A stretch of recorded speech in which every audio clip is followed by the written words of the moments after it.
effect this tournament, usually to counter Monkey King. But I'm not too sure what that hero's exact timing is. We do see Toronto Tokyo stealing his enemy's bounty rune, which is always nice. Top lane. Oh, JT's taking a lot of damage here. Yeah, a bit of setup on the JT, and he's taking a few tower hits with the brain stab. He ends up going down. And that's exactly what Team Spirit need. You look at this matchup, PA versus Tidehunter. I would say this is very good for Tidehunter. Rather slow at the moment. Time's certainly going to be there for him to hit the creeps. That's mid lane. Oh, a little off the mark there with a stun. Toronto Tokyo able to dodge it. Back up as well from Mirror's IG. They won't be able to go for him anymore. In fact, Emo's got to be careful. They'll still have jumps and steps available, so they won't catch him. And I think securing that haste rune onto Toronto Tokyo is just huge for his game here. Even if he chooses not to make a move with this haste rune, it makes it incredibly hard for the enemy team to push any sort of aggression. Yeah, Toro, it's a lot of space. Emo is going to start shifting over to the top half of the map. They've managed to find themselves the vein. Maposhka. That'll be a quick one, but it's going to give the info for Yatoro. He knows that they're around. From Tidehunter with the Ursa to kill an early Roshan. So instead of defending like bottom tower, they're getting their own objectives. This is actually very smart. I did not see this at all. Yeah, and by the looks of it, Spirit and even going to check this out. They've got a bit of a hold on onto Kaka, and Kaka, oh, actually going to get the Hex off. He's able to get the stun on him. Maposhka, the backup's in from Molly with a miscoil. Kaka's going to be fine. Maposhka goes down. And IG more than enough space to secure that Roche for Fly. As Fly will step out there proud with the Aegis, move straight over to the mid-tier 1. IG hitting some good early objective timings. And they understand exactly what they need to do on IG. They understand their lineup. It needs to play around Roshan. So what to do, we don't care if you take bot tower. We're going to trade a bigger objective for it. And then they're chaining objectives. Kaka, I mean, this man's been playing probably one of the best lines in the world for like 4 years. Collapse, he steps in. JT, no hesitation, ravage into a finger.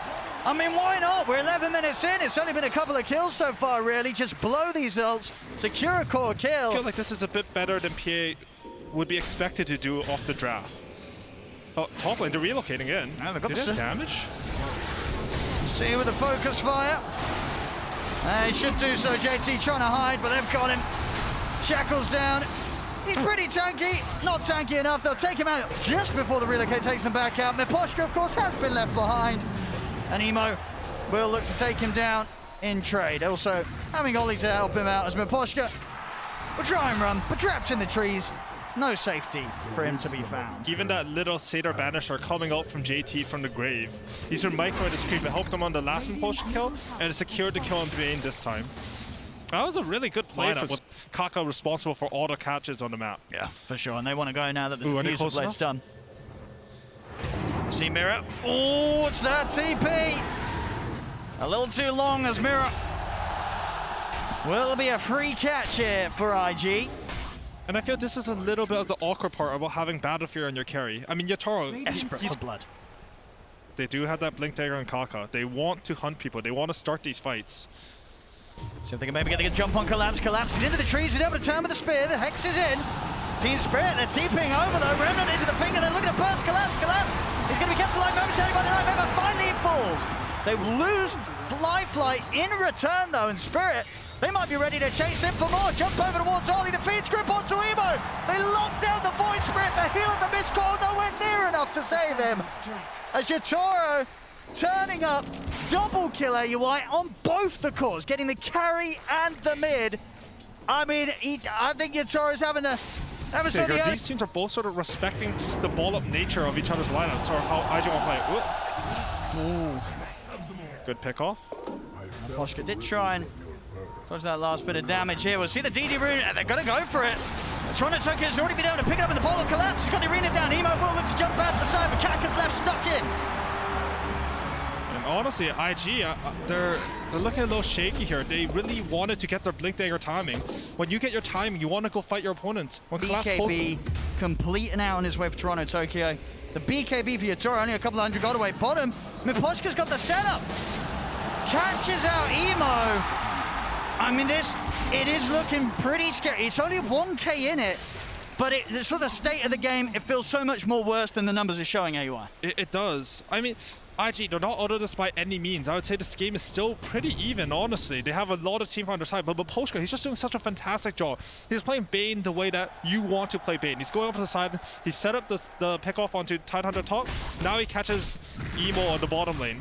However, Roshan is up. This is something we've seen time and time again. Whenever Dire makes a play on the bottom side of the map, Radiant are really quick to just pop into that Roshan pit, especially with the Ursa. All right, well, let's see what they can do with this. There's a smoke from Spirit coming out. Not quite heading towards the Roshan, though, so it looks like IG will be able to finish this for themselves, claim that shard and the Aegis.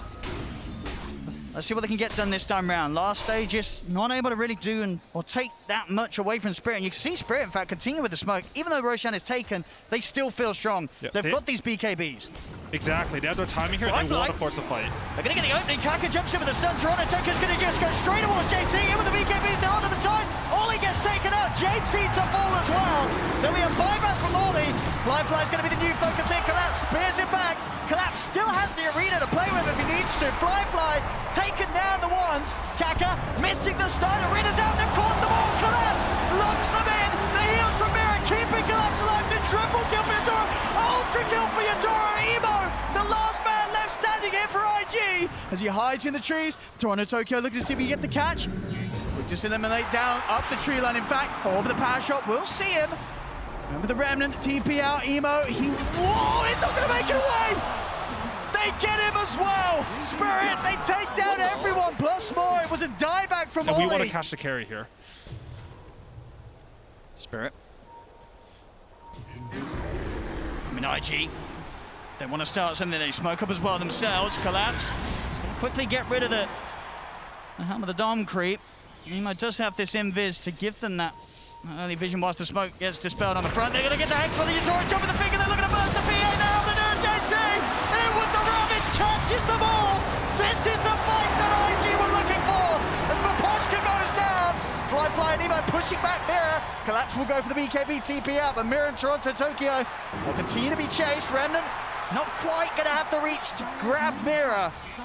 They get the other three out of there, but finally IG able to hit back with a solid start. Invis from Emo allowing them to set up. They see the exact position. I don't think IG scouted it, but they know. They know they're in it. Ooh, hey, Srun. It's up to Kaka and JT how they jump. When do they want to commit? Emo. It's going to try and go for the back lines. Have to use both steps to get in and get out here. Yatoro and Collapse, they're going to continue to go to work on the Roshan. And honestly, a pretty big cooldown from Void Spirit there. I mean, JT's trying to step in, but the shackle's in. The Eon just is going to protect Toronto Tokyo here from the finger. The BKB comes out, they focus JT. JT's going to get down. But they take him out. No chance for a Ravage as JT not around now for this Roshan objective. As Spirit, they'll continue to finish it. They'll pick it all up. Aegis, it's there for Yatoro. Over to Ollie they go. The Abaddon takes a hit from the crits of Yatoro. Emo, he's got to run as well, but the spear, the angle, perfect from Collapse as he pins Emo to the tree line. Such brilliant team fighting coming out from Team Spirit. Yatoro with, Toronto Tokyo with his freshly finished Aeondis. He manages just, he's skirting on the side. You think that's a Wind Ranger, but he gets his Aeondis pop and he holds his BKB for the precise moment where Kaka jumps. They jump, they pop their BKBs as a Spirit, and they wipe 3 of IG's heroes, and now they're going high ground. I mean, they are. 40 seconds, no Emo. And they have the Aegis. They got the refresher shot as well on Yatoro. He's probably going to pass it over. Yeah, he's going to give it to Toronto Tokyo. He's got more slots to play with. Tier 3 down. The Rex as well looks to be falling. IG, they do not have a fight to put together whilst their mid's out of the game. They may have the Ravage back up, but they need everything to be able to tackle, or at least have a chance at the game for it to pay off. He knew what he could get away with, and he absolutely has. Collapse. Off the market with a spear. The shackle still hits. See what more they have to offer. Kaka's going to jump in. Holds back the two of them with a Hex and the stun. Will go for the ghost step to the TP out, but the Nightmare's in. Maposhka keeps Kaka held back. Good save from Kaka there, though. Void Spirit actually used both his Astro Steps and his Dissimulate, so he didn't have anything else to get out. Kaka sort of throwing his body for his cores there. Time for the base push. 2 minutes and a half left on Yatoro's Aegis. They're going to try and jump in, burst him a quick time with the Nightmare and the Tether. It's in. Yatoro's going to be fine. Arena's ground. They've locked in the 3 of them. Focus flash from Toronto. They go under them. They get the three. JT scored again. No chance for a Ravage. As the Tide Hunter gets destroyed by Spirit's incredible physical damage. The Phantom Knives as well from Yatoro. Two in the work. Now the Ravage comes out. Finger follow-up is there with the heals. He's back up to full HP. Collapse is good to go. JT and Diver on the Tide. And Spirit will push on. The mid-tier 3 and Rax is going to be all theirs in the game as well. GG is cold. Wow, incredibly well played by Spirit. Just everything they had to do this game, they were able to identify, follow through, and honestly, Yatoro, he made PA look like a good hero. This is not one of the heroes picked often at the main event, but this was something special. It really was. Wind, Runner, and PA. Yeah, 11-1 and 5 on Yatoro, 5-0-15 on Toronto, Tokyo. And I think IG is going to be pretty shaken up after this game one, right? It was clear what they wanted to try and achieve and do here with this lineup around the Ursa, with the Tide. They just never could find those fights out. We saw them struggle so hard to ever catch Team Spirit by